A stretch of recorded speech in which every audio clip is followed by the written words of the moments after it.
Régulièrement, il y a des entrepreneurs qui me posent la question, Claudel, comment on fait pour avoir des bonnes ressources humaines?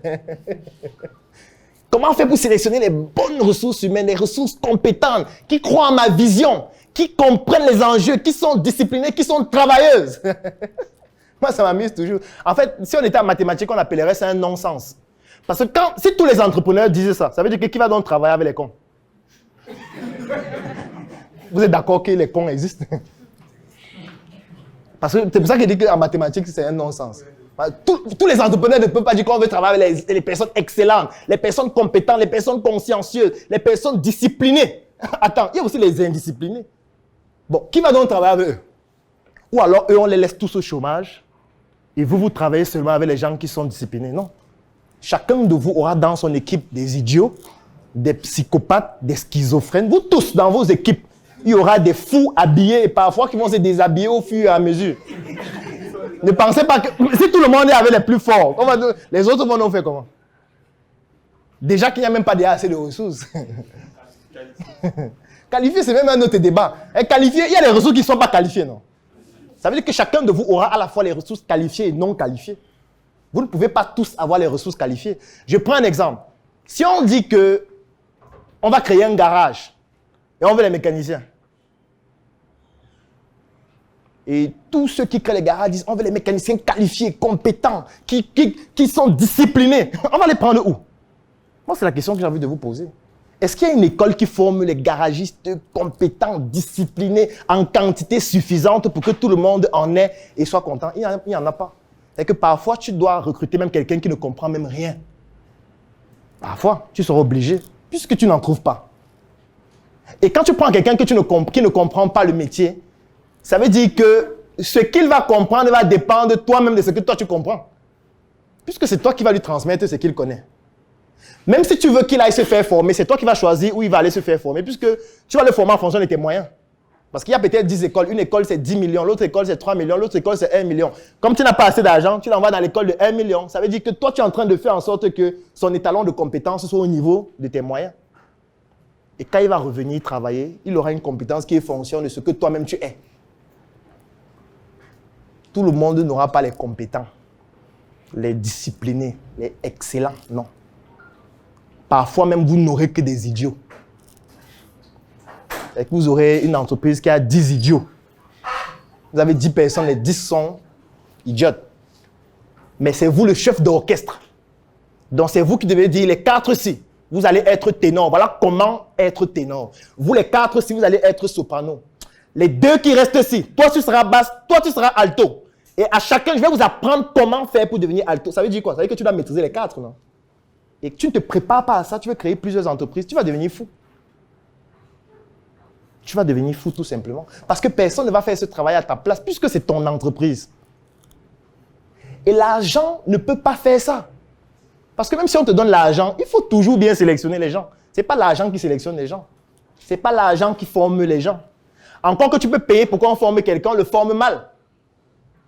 La preuve, c'est qu'il y a des gens qui sortent de l'école et puis on est encore obligé de les former encore pour qu'ils travaillent.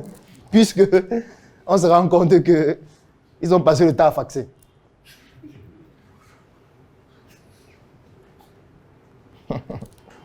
Je ne parle pas donc de ceux qui sont dans les secteurs d'activité dans lesquels les ressources humaines ne sont pas formées localement. Parce que peut-être si tu crées un hôpital, ça peut être un peu plus simple. Tu veux recruter les médecins, il y a déjà des facultés de médecine. Tu peux recruter des médecins qui sortent des facultés. Tu peux dire que je veux un médecin qui a 5 ans d'expérience, qui a travaillé dans tel nombre de structures, qui a déjà eu à gérer tel nombre de projets. Tu peux le faire. Tu vas certainement en trouver.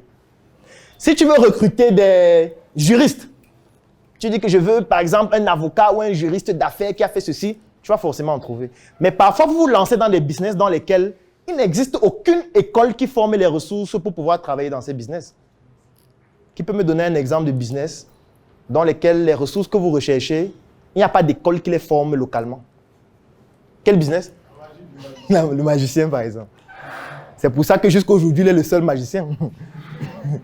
Où il n'y en a pas beaucoup. Vous êtes combien de magiciens déjà? En combien de temps? Pas ce que j'ai formé, ce que je découvre. Oui. 4 ans. 4 ans. Et les 4 travaillent dans ton entreprise? Non. Combien travaillent avec toi? Il peut se marcher la sous-traitance. D'accord. Que dans ton entreprise, tu es dans le seul magicien. Il ne veut pas former les membres de mon équipe. Ce qui n'est pas facile. Non, c'est ce que je dis. Bon, s'il faut donc créer une autre entreprise à Bafoussam, qui sera le magicien de Bafoussam? Ce sera qui? Le problème avec la sous-traitance, c'est que tu prends quelqu'un qui lui aussi a ses valeurs, a ses projets, a ses rêves, a ses priorités qui ne peuvent pas être en deçà des tiennes. Donc, il ne peut pas avoir ses priorités. Toi, tu viens le prendre en sous-traitance et lui met tes priorités au-delà ou au-dessus des siennes. C'est-à-dire que parfois, il peut ne pas aller faire le travail qu'il fallait faire parce qu'il avait d'autres priorités plus importantes. Ça devient difficile. Tu vas donc faire comment? Tu vas envoyer un élève ou tu seras obligé d'aller toi-même. Et si tu vas toi-même, comment ça se passe à Yaoundé? Parce qu'il n'y aura plus de magicien à Yaoundé. Quand quelqu'un va vouloir la magie à Yaoundé, on fait comment? On attend que tu rentres de Bafoussam. Du coup, ça va freiner la croissance de l'entreprise. Qui d'autre est dans un business où les ressources humaines, il n'y a pas une école sur place qui forme les ressources dont lui, il a besoin dans son business? Vous ne levez pas la main. Hein? Je vais prendre au hasard. Quel business? Tu fais quel business? Tu as quelle entreprise ou quel business? Mon entreprise est en cours. Dans quel domaine? Dans la restauration. Restauration. Tu vas préparer quoi, par exemple? C'est un fast-food. C'est un fast-food. Oui, vous préparez quoi dans le fast-food?